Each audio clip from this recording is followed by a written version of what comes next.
అందరికీ పేరు పేరున నమస్కారం తెలియజేస్తూ మరి ఇద్దరు ఈ గ్రామానికి నేను వచ్చినప్పుడు అక్కడ గ్రామంలో చెప్పినటువంటి సమస్యలు ఇవన్నీ మరి వీలైనంత మట్టుకు తొందరనే కొన్ని సమస్యలు సాల్వ్ చేస్తామని చెప్పడం జరిగింది. మీకు అందరు కూడా తెలుసు, ఇప్పుడు రాష్ట్ర ప్రభుత్వం దగ్గర డబ్బులు లేవు, అంత ఇబ్బందికరమైన పరిస్థితులు ఉన్నాయి, మీకు తెలుసు.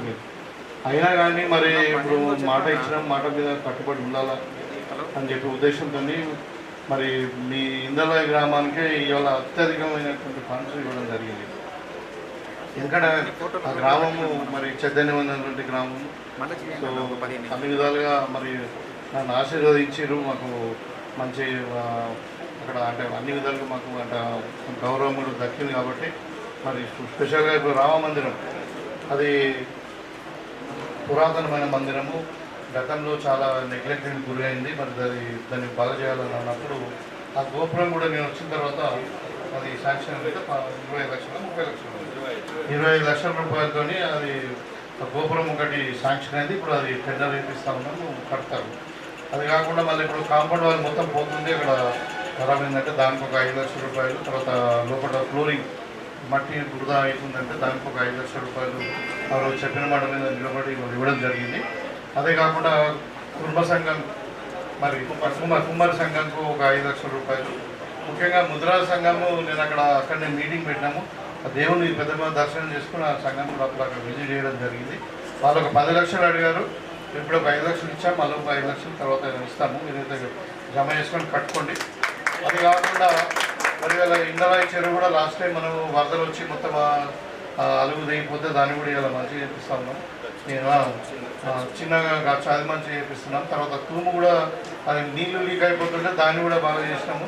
ఇప్పుడు లైనింగ్ కూడా అడుగుతున్నారు, అది కూడా లైనింగ్ ఇప్పుడు ఇస్తలేరు యాక్చువల్, కానీ దాన్ని కూడా మంచిగా చేపిద్దాం. మన కెనాల్ కూడా అది మన పొలాలకు పారేకేదా డిస్ట్రిబ్యూటర్ కెనాల్.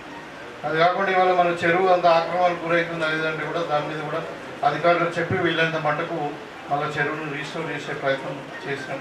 సో ఈ విధంగా ఏదున్నా ఇందలవాయి గ్రామానికి ఇప్పుడు మనం ఒక మహిళా సంఘానికి 10 లక్షల రూపాయలు ఇచ్చినాము, అంగన్వాడీ స్కూల్ ఇచ్చినాము. తర్వాత ఇంకా ఇప్పుడు ఈ రోడ్డు కూడా శాంక్షన్ అయింది మనకి, ఇది గంగారం తాండకెళ్ళి ఇందలవాయికి వచ్చే రోడ్డు కూడా మనకి ఇప్పుడు శాంక్షన్ అయింది, రిపేర్ అది. సో టెంట్ సెంటర్ కావాలన్నారు, అలా ఏదో కాంపౌండ్ వాళ్ళు అది మరి షిఫ్ట్ అవుతుందంటే దాన్ని కూడా టెంట్ సెంటర్ కూడా మనం ఇందలవాయిలో పెట్టించాము. సరే చిన్న చిన్న అయినప్పటికీ ఏదున్నా ఇప్పుడున్నా నేను మీ మనిషిని, మీ మాటను ఎప్పుడు నేను కాదండి. మీకు అందరికీ కూడా తెలిసి నేను ఉన్నట్టే మాట్లాడతాను, ఇంకొకటి కూడా మాట్లాడాలి. కాకపోతే ప్రభుత్వ పరంగా కొన్ని పనులు ఎందుకైతే కొన్ని పనులు ఉండేది అన్నీ మన చేతిలో ఉండవు.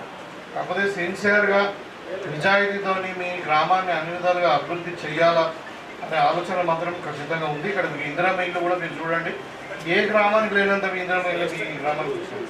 ఇప్పటికి కూడా చెప్తా ఉన్నాయి, ఇంకా మనకి సెకండ్ విడతలో ఇల్లు వస్తూ ఉన్నాయి. సో ఇప్పుడు వచ్చినప్పుడు తప్పకుండా మీకు మీ గ్రామానికి ఎవరైతే ఎలిజిబుల్ ఉన్నారో వాళ్ళందరూ కూడా ఇస్తాం. మరి ఈ గ్రామాన్ని అభివృద్ధి మీకు కట్టుబడి ఉన్నాం. నేను ఒకటే మేము కోరుకునే మీ దగ్గర నుండి ఇదే మా అంటే ఏమంటారు ఆశీర్వాదం మా మీద ఉండాలి, అంటే అనురాగం మా మీద ఉండాలి. మరి సో మీరు ఇదే మన ప్రేమతో అందరం కలిసి మన గ్రామాన్ని అభివృద్ధి చేసుకుందాం. ఇక సరే ఎన్నికలప్పుడు రాజకీయాలు మాట్లాడదాం. గంగాధర్ కూడా ఇండిపెండెంట్గా గెలిచిండు. మరి నాకు పాత మిత్రుడు అన్నాడు, సార్ మీతో మేము కలిసి పనిచేస్తే నా గ్రామం అభివృద్ధి కావాలన్నాడు. సో ఆయనను పార్టీలో జాయిన్ చేసుకోవడం జరిగింది. మరి ఆయన కూడా లక్ష్యాలకు దగ్గరగా మరి అభివృద్ధి జరుగుతూ ఉంది. కాబట్టి నేను పెద్ద అంటే మామూలు టైంలో ఇక్కడ రాజకీయాలు పట్టించుకోను. సో కాకపోతే మీరు అందరూ మంచిగా శాంతియుతంగా అందరూ కలిసి ఉండండి, మంచిగా గ్రామాన్ని అభివృద్ధి చేసుకుందామని కోరుకుంటూ